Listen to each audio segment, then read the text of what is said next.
ఇట్లా అయితే పార్టీలో నేను ఉండలేను మహాప్రభు అని ఆ ఎంపీ మదనపడుతున్నారా? తన పార్టీలోని మరో ఎంపీ ప్రవర్తనతో ఆయన విసిగిపోతున్నారా? నిత్యం ఆ ఇద్దరు ఎంపీలు సై అంటే సై అంటూ ఒకరిపై ఒకరు పరోక్షంగా విమర్శలు చేసుకుంటున్నారా? హైకమాండ్ ఎంపీలకి వార్నింగ్ ఇచ్చినా నేను ఇంతే అని ఓ ఎంపీ అంటే మరో ఎంపీ అసలు తగ్గేదేలే అంటున్నారా? ఇంతకీ ఆ ఎంపీలు ఎవరు? ఆ జాతీయ పార్టీ ఏంటి?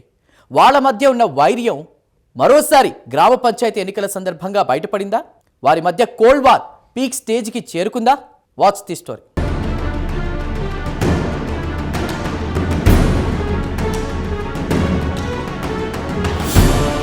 తెలంగాణ కాషాయ పార్టీలో కేంద్ర మంత్రి బండి సంజయ్, ఎంపీ ఈటెల రాజేందర్ మధ్య ఆధిపత్య పోరు రోజురోజుకు మరింత ముదిరింది.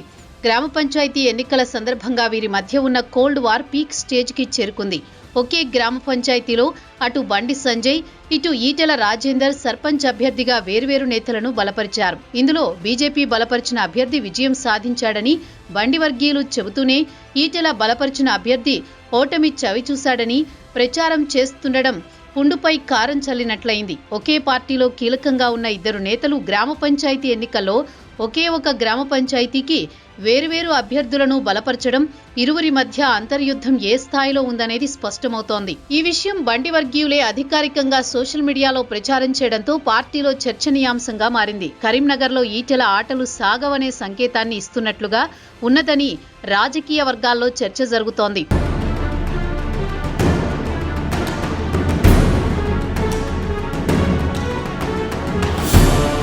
ఇక బండి సంజయ్ వర్గీయులు ఈ ఫలితాలను తమ నాయకుడికి బలం, ఈటెల ప్రభావం తగ్గుతుందనడానికి నిదర్శనమంటూ వాట్సాప్ గ్రూపుల్లో ప్రచారం ముమ్మరం చేశారు. ఈ అంశంపై ఈటెల వర్గీయులు ఆగ్రహం వ్యక్తం చేస్తున్నారు. హుజురాబాద్ అనేది రాజేందర్ రాజకీయ ప్రస్థానంలో కీలకమైన నియోజకవర్గం. ఇక్కడ స్థానిక ఎన్నికల్లో తన వర్గం అభ్యర్థి ఓడిపోవడం, ప్రత్యర్థి వర్గం అభ్యర్థి గెలవడం ఈటెలకు వ్యక్తిగత ప్రతిష్టకు సంబంధించిన అంశంగా మారింది. బండి వర్గీయులు గెలుపొందిన సర్పంచ్ అభ్యర్థి వివరాలను, ఎన్నికల ఫలితాలను కోట్ చేస్తూ ఈటెల వర్గాన్ని టార్గెట్ చేస్తూ వాట్సాప్ గ్రూపుల్లో మెసేజ్లు షేర్ చేశారు.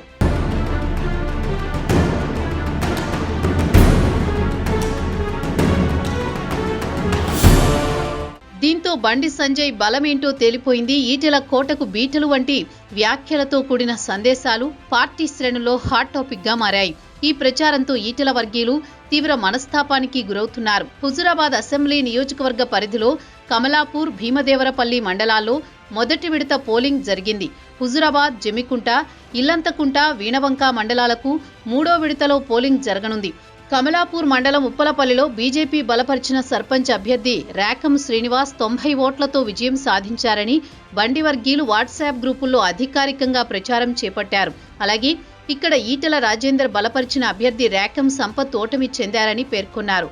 భీమదేవరపల్లి మండలం రసూల్పల్లిలో బీజేపీ బలపరిచిన అభ్యర్థి మహేష్ విజయం సాధించినట్లు వివరించారు.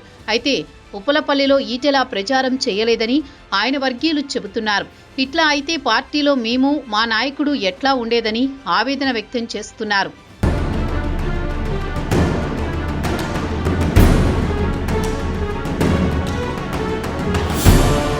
ఇకపోతే కమలాపూర్ ఈటెల రాజేందర్ సొంత మండలం. అక్కడ ఆయనకు బలం లేదని ప్రూవ్ చేయించాలని బండి సంజయ్ చేస్తున్న ప్రయత్నాల్లో ఇది ఒకటని ఈటెల వర్గీయులు చెబుతున్నారు.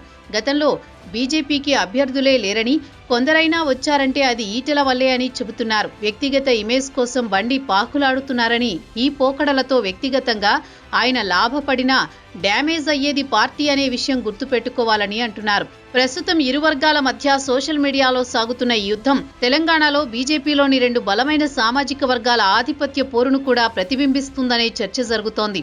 అయితే గురువారం ప్రధాని మోదీ టీబీజేపీ ఎంపీలకు క్లాస్ తీసుకున్న కొద్ది గంటలకి ఈ ఆధిపత్య పోరు బహిర్గతం అవడం హాట్ టాపిక్ గా మారింది.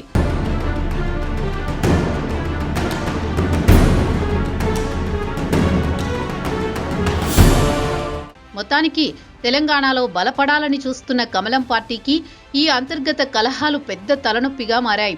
హైకమాండ్ జోక్యం చేసుకుని సమస్యను పరిష్కరించకపోతే పార్టీకి నష్టం జరుగుతుందని బీజేపీ వర్గాలు భావిస్తున్నాయి. మరి జాతీయ నాయకత్వం ఈ ఇద్దరి ఎంపీల మధ్య సయోధ్య కుదురుస్తుందా లేక సైలెంట్ పాత్ర పోషిస్తుందా చూడాలి మరి.